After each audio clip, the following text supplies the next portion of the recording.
आयुष अछि मोर केते आयुष अछि मोर केते देवे कहिले शास्त्र मते मुहूर्ते अछि ना तो जीवन शुणी संतोष राजा मन दक्षिणे आसी मही तड़े भजिला अकिंचन मेले मुहूर्त नाम उच्चारिला अंते से गोविंदे पशिला एवे शपथ दिन जाए जीवन थिब तोर देहे एवे हरिंकी आश्रे कर कर्णे शुण मुखे उच्चार दे अंत काले कृष्ण वाणी मुखे उच्चारे कर्णे शुणी जेते जेते विषय आत्मभेदी असंग शस्त्रे तार छेदी बेगे से पसे कृष्ण भावे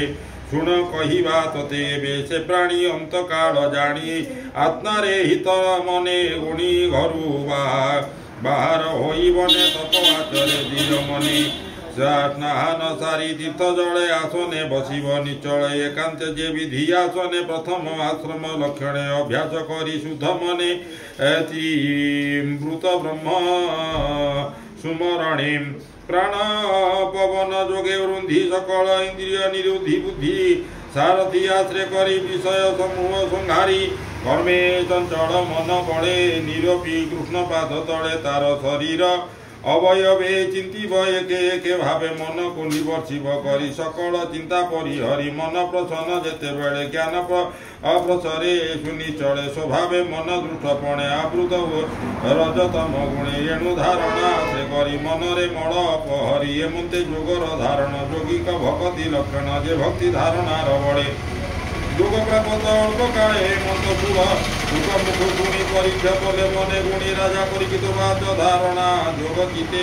चिते धरी जेमते परेन्तरे ब्रह्मचारी जेमंत धारणा निचल बेगे हरई मुनि मनुमल ये जोग धारण स्वभाव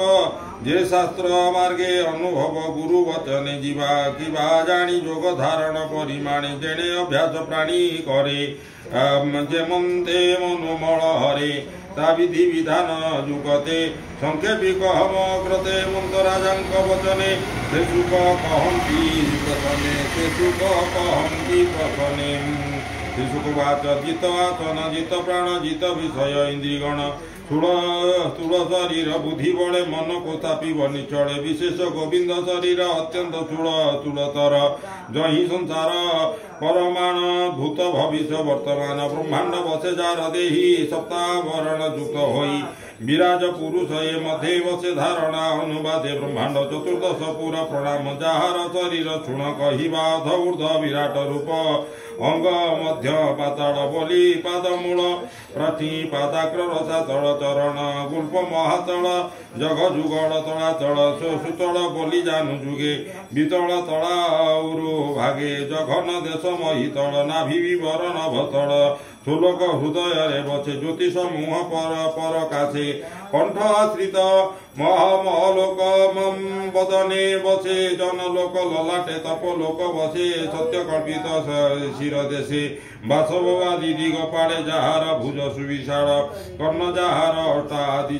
अष्टादिशा अश्विनी कुमारे जानासा ज्वलंता अग्निजा बदन नयन गोलक गगन तपन जार चक्षु बेनी उदय हस्त अवक्ष बेनी जार भ्रुभंग ब्रह्मपद सलील ताड़ुरस जीव सकल वेद ब्रह्मरंध्र विकट दंत जमपद जार तुल्य स्नेह कला अध ऊर्धरे दंतमाला जन उन्माद जार हाथ जे विष्णु मायार प्रकाश संसार जहार कटाक्ष जे जीव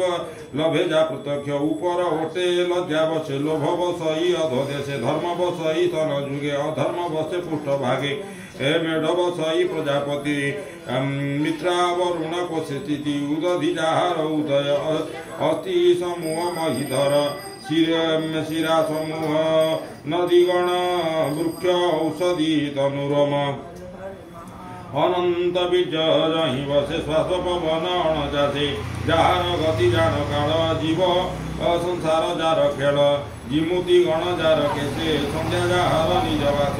प्रकृति हृदय जहार मन निशाकर विज्ञान शक्ति जा महिमा अंतकरण रुद्रसीमा करभ अश्वपति नख समूह करीवर जे पशु मृगादि विशेष सर्वकल्पित श्रोणी देशे पक्षीय जार व्याकरण बुद्धि विषय मनुगण जार निवास नर देह जहि कल्पित माया मोह गंधर्व विद्याधर आदि चारण गणिका प्रसिद्धि किन्नर गण जार स्वर बीजरे कल्पित असुर ब्राह्मण जार मुख जात क्षत्रिय भुजरु संभूत उरु वैश्य उत्पत्ति पादरु जात शूद्र जाति नाना प्रकार नाम वही अभूत देवी जार देही निगम कर्म कांड जेते जाहार कर्म ए जुगते एवं ते ईश्वर देहे वसंती अवसंभव असवयव प्रायेम हेमंते स्थूल शरीरे धारणा जोगे निर्विकारे धन धुरतु जोग बळे विष्णुर चरण कमळे सर्वस्वरूप भगवान ततहु केबा छिमान हे सर्वबुद्धि अनुभव जीव परम पद्मनाभ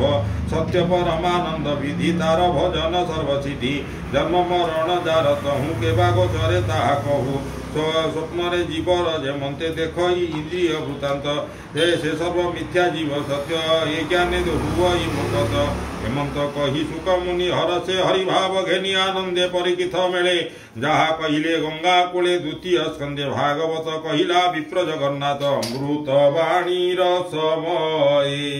प्रिय जीवन अंत जाय आनंद गवार हरि बोले श्रीमद् भागवते महापुराणे परमहंस सहितायां वैशाख्यं द्वितीय स्कंदे महापुरुष वर्णनं नाम प्रथम अध्याय हरि ओं तत्सत् नमो भगवते वासुदेवाय नमः।